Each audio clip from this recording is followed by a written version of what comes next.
John Miller lived a quiet life in a small apartment on Earth. He was an engineer, working hard every day, but rarely thinking about anything beyond his daily routine. His best friend was Zorak, an alien from the planet Xyloria. Zorak was unlike anyone John had ever met. He was tall and had shimmering blue skin, with eyes that glowed like stars. Despite their different worlds, John and Zorak shared a deep friendship. They often talked about everything from Earth's politics to Xylorian technology. One day, John received shocking news. Zorak had died in a mysterious accident. The news hit John hard. He couldn't believe his friend was gone.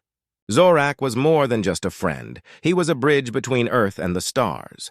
John felt a deep sadness, but he tried to stay strong. A few days later, John received a strange letter. It was from Zorak's lawyer asking him to come to Xyloria. The letter said Zorak had left John something very important. John was confused, but also curious. He had never been to Xyloria and didn't know what to expect. When John arrived on Xyloria, he was amazed by what he saw. The planet was beautiful, with towering crystal buildings and flying vehicles. The sky was a deep purple, and the air smelled like fresh flowers. John felt like he had stepped into another world. He was met by Zorak's associates, who were dressed in elegant robes and spoke in a language John didn't understand. They guided him to Zorak's grand estate. Inside the estate, John was taken to a large, ornate room where the reading of Zorak's will would take place. Elara, Zorak's wife, was there too. She was stunning, with long, flowing hair and eyes that seemed to see right through John. She looked both beautiful and sad. John could tell she was grieving deeply. The lawyer began to read Zorak's will. John listened in disbelief as he heard Zorak's wishes.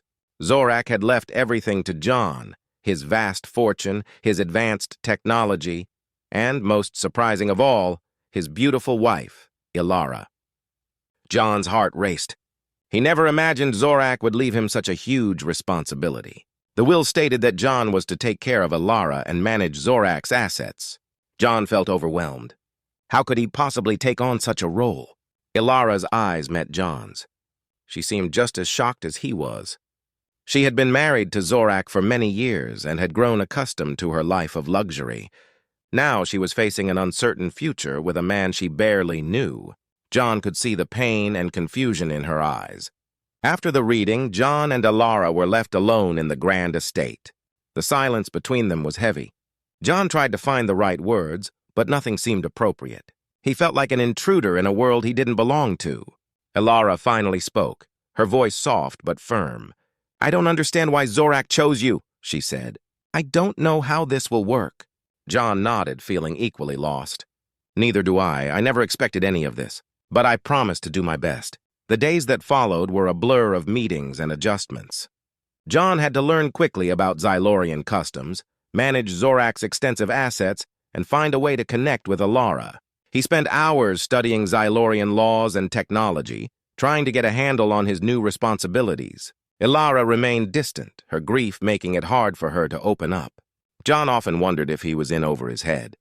The weight of Zorak's legacy felt heavy on his shoulders. But as he navigated this strange, new world, he realized he had to rise to the challenge. Zorak had trusted him with something precious, and John couldn't let him down. As John settled into his new role, he began to understand more about Zorak's life and the impact he had made. He saw the respect others had for Zorak and knew he had big shoes to fill. Despite the difficulties, John was determined to honor his friend's memory and find a way to make the best of this unexpected legacy. The journey ahead was uncertain, but John was ready to face it. With each passing day, he hoped to find a way to manage Zorak's fortune, build a relationship with Elara, and honor the legacy of his dear friend.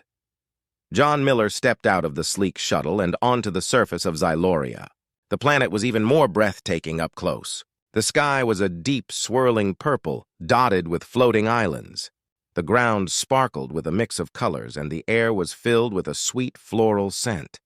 John felt a mix of awe and anxiety.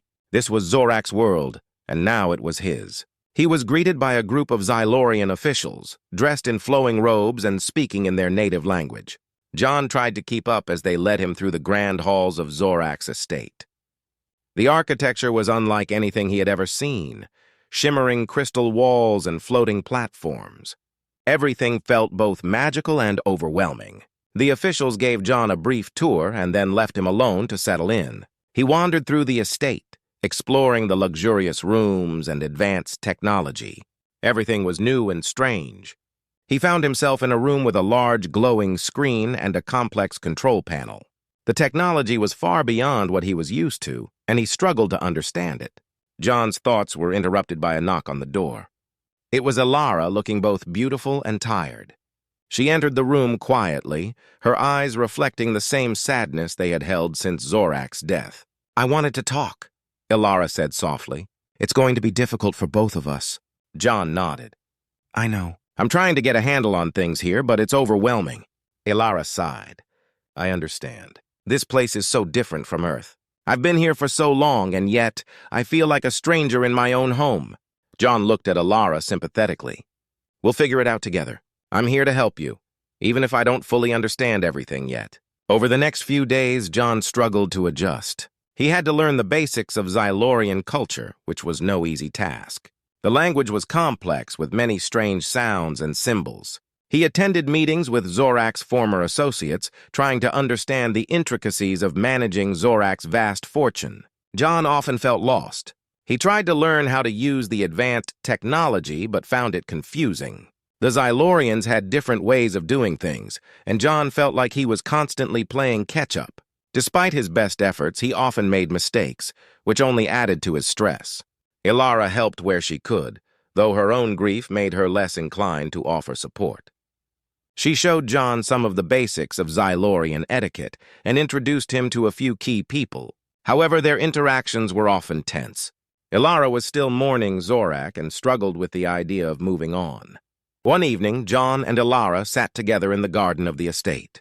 The garden was filled with glowing plants and floating lanterns. It was beautiful, but John found it hard to enjoy. He was too focused on the challenges he faced. "Elara, I want to make this work," John said. "I know I'm not Zorak, but I want to honor his memory and help you." Elara looked at him with a mixture of sadness and hope. "I appreciate that, John. It's just that everything is so different now. I don't know if I can trust you yet." John nodded. "I understand. Trust takes time. I just hope we can find a way to work together and make the best of this situation." As days turned into weeks, John began to make some progress. He slowly got a handle on Zylorian technology and learned more about the culture. He even managed to make a few friends among Zorak's former associates. They began to respect him for his efforts, though it was clear he still had much to learn. Despite the challenges, John started to feel a sense of purpose. He realized that Zorak's legacy was more than just wealth and power. It was about helping others and making a difference. John was determined to live up to that legacy no matter how difficult it was. Elara, too, began to open up a little. She started to see John as someone who was genuinely trying to help, even if he didn't fully understand everything. Their relationship was still strained, but there were small signs of improvement. John knew there was a long road ahead, but he was ready to face it. He was starting to feel more at home in Zyloria, even if he was still far from mastering its complexities. With each passing day, he hoped to bridge the gap between his old life and this new world, building a future that would honor Zorak's memory and bring some stability to his own life. John Miller had settled into his new role on Zyloria, but he couldn't shake the feeling that something was wrong. Zorak's death, officially ruled an accident, felt suspicious to him. He had heard whispers and seen strange behavior from some of Zorak's former associates. The more John thought about it, the more he believed that Zorak's death was not as straightforward as it seemed. One evening, while going through Zorak's personal files, John found a hidden compartment in a desk drawer. Inside, there was a small data disk and a note with Zorak's handwriting. The note was short and cryptic. "Trust no one. The truth is buried." John's heart raced as he inserted the disk into a reader. The screen lit up with encrypted files and messages. He knew he needed help to decode them. Elara, though still grieving, agreed to assist him. They worked together late into the night, trying to uncover what Zorak had left behind. As they decoded the files, John and Elara discovered a series of messages and documents pointing to a group called the Syndicate. This group was known for its ruthless tactics and had a reputation for seizing power by any means necessary. Zorak had apparently been a target of the Syndicate for years. The documents revealed that they had tried to sabotage Zorak's business and had even threatened him. Ilara looked worried as she read through the files. "This explains why things have felt so off," she said. "But why would the syndicate go after Zorak now?" John frowned. "Maybe they saw an opportunity? With Zorak gone, they might have thought they could take over his assets without resistance." The next step was to gather more information about the syndicate. John and Ilara decided to talk to Zorak's former associates and advisors, hoping to find someone who might know more about the syndicate's plans. They arranged a series of meetings, but the responses were less than helpful. Many of Zorak's associates were either evasive or outright hostile, clearly uncomfortable with the direction of the questions. During one meeting with an advisor named Zalor, John sensed something was off. Zalor was nervous and avoided eye contact. John pressed him for more information, and Zalor eventually let slip that he had seen unusual activity in Zorak's business dealings before his death. This was a clue, but it wasn't enough. John and Ilara decided to investigate Zorak's business records themselves. They found evidence of large, unexplained financial transactions. It appeared that Zorak had been moving money around, possibly to protect his assets from the syndicate. The more they uncovered, the clearer it became that Zorak had been preparing for something big, but he hadn't been able to complete his plans before he died. One night, while going through the records in Zorak's private office, John heard a noise behind him. He turned quickly and saw a shadowy figure slip away. He chased after the figure, but lost them in the maze of the estate's corridors. John felt a chill. Someone didn't want him to find out the truth. The next day, Ilara received a threatening message. It was a warning to stop her investigation or face serious consequences.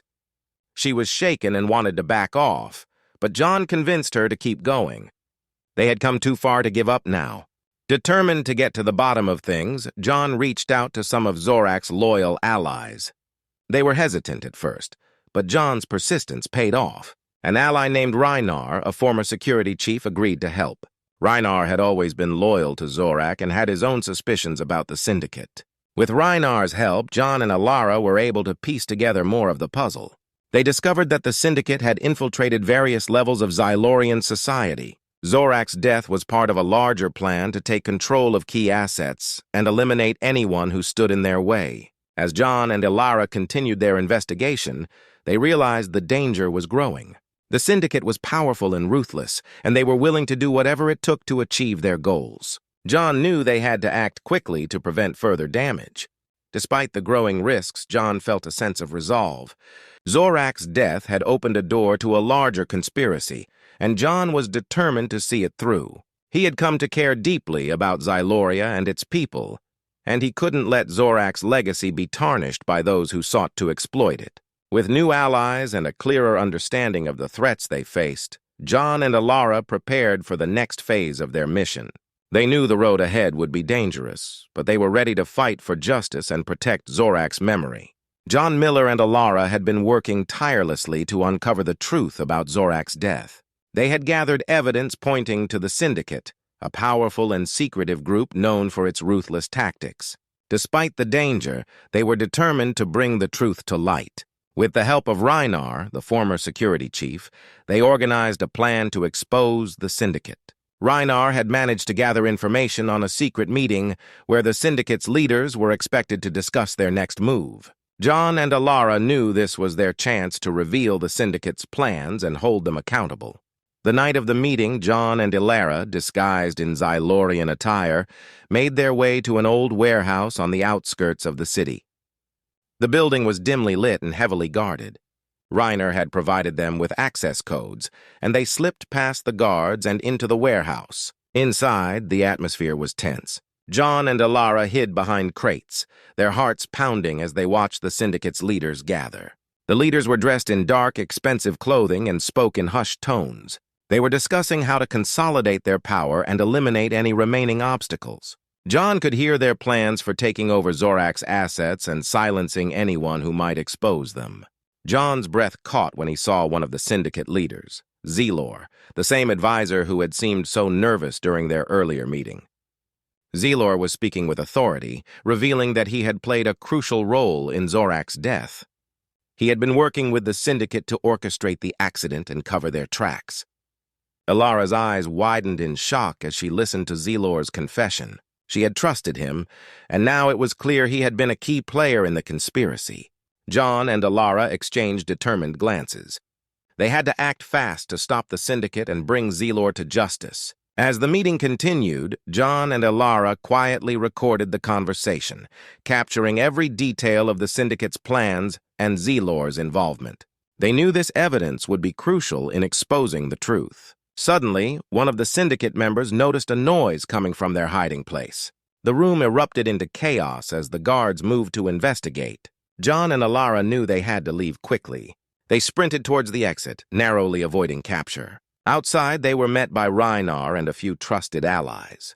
Reinar had arranged for a shuttle to take them back to Zorak's estate. They quickly boarded the shuttle, their hearts still racing from the close call. Back at the estate, John and Alara reviewed the evidence they had gathered. They prepared a detailed report, including the recordings from the meeting and the documents that linked Zelor and the syndicate to Zorak's death. They knew that presenting this information to the public would be risky, but it was the only way to ensure justice for Zorak. The next morning, John and Alara held a press conference. They revealed the evidence to the Zylorian public, exposing the syndicate's plans and Zelor's role in Zorak's death. The revelation shocked everyone. The syndicate's leaders were arrested, and Zelor was taken into custody.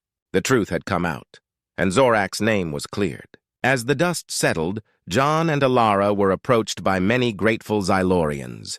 They had managed to dismantle the syndicate's influence and restore some sense of order. John felt a mix of relief and pride. He had fulfilled Zorak's legacy by uncovering the truth and fighting for justice. Alara, too, felt a sense of closure. The weight of Zorak's death had been lifted, and she was able to start healing from her grief.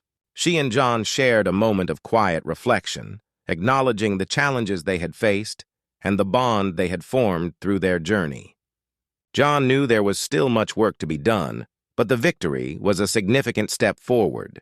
He and Alara were ready to move on, knowing they had honored Zorak's memory and made a positive impact on Zyloria.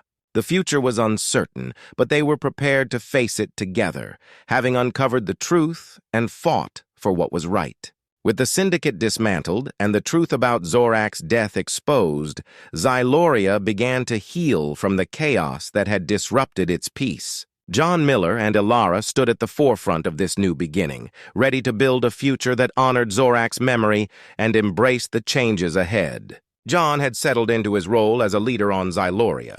He worked tirelessly to manage Zorak's vast fortune and ensure that it was used for the betterment of the planet. He implemented new policies that focused on transparency and fairness, making sure that the mistakes of the past were not repeated. John felt a deep sense of responsibility, but he was determined to make a positive impact. Alara, having faced her grief and found some closure, began to take a more active role in Zylorian society. She started working on projects that supported the well-being of the people and the preservation of Zyloria's unique culture. Her passion for helping others and her dedication to Zorak's legacy became evident in her efforts. John and Alara grew closer as they worked together. Their shared experiences and the challenges they had overcome strengthened their bond. They began to find joy in each other's company and started to envision a future together. Their relationship, once strained by the circumstances of Zorak's death, began to flourish as they supported each other through the ups and downs of their new life. One of their first major projects was to address the lingering issues caused by the syndicate's influence. John and Alara focused on rebuilding trust within Zylorian society. They organized community forums where citizens could voice their concerns and work together to find solutions. They also made efforts to reach out to those who had been affected by the syndicate's actions, offering support and resources to help them recover. As they worked on these initiatives, John and Alara found themselves more deeply integrated into the fabric of Zylorian life. They attended cultural events, engaged with local leaders, and made an effort to understand the diverse perspectives of the people they served. Their commitment to the planet and its people earned them respect and admiration. John often reflected on how much his life had changed since arriving on Zyloria. He had come to the planet as a stranger, thrust into a complex and unfamiliar world. Now he felt like he had found his place. He was making a difference and contributing to a society that had become his second home. Alara, too, felt a renewed sense of purpose. She had found a way to channel her grief into positive action, using her position and influence to support the people of Xyloria. She and John continued to collaborate on projects that aligned with their shared values, and their efforts were making a tangible difference in the lives of those around them. One day, as they stood together on the balcony of the estate, overlooking the vibrant city below, John turned to Alara. "We've come a long way since those early days," he said. "I never imagined we'd end up here, working side by side to build a better future." Alara smiled, her eyes reflecting the colors of the Xylorian sky. "Neither did I. But I'm grateful for the journey we've been on. It hasn't been easy, but we've made it through." John took Alara's hand in his. "I'm glad we found a way to honor Zorak's legacy and create something positive from the challenges we faced. I'm looking forward to what the future holds." Alara nodded in agreement. "So am I. There's still much work to be done, but we're ready for it. Together, we can build a future that's filled with hope and opportunity." As they looked out at the horizon, John and Alara felt a sense of optimism. The road ahead was still full of challenges, but they were prepared to face them together. They had found strength in their partnership and purpose in their work, and they were committed to continuing their efforts to make Xyloria a better place. The story of John and Alara was one of resilience and hope. They had faced adversity, uncovered the truth, and built a new beginning for themselves and for Xyloria. As they moved forward, they carried with them the lessons learned and the legacy of their journey, ready to embrace the future with determination and optimism.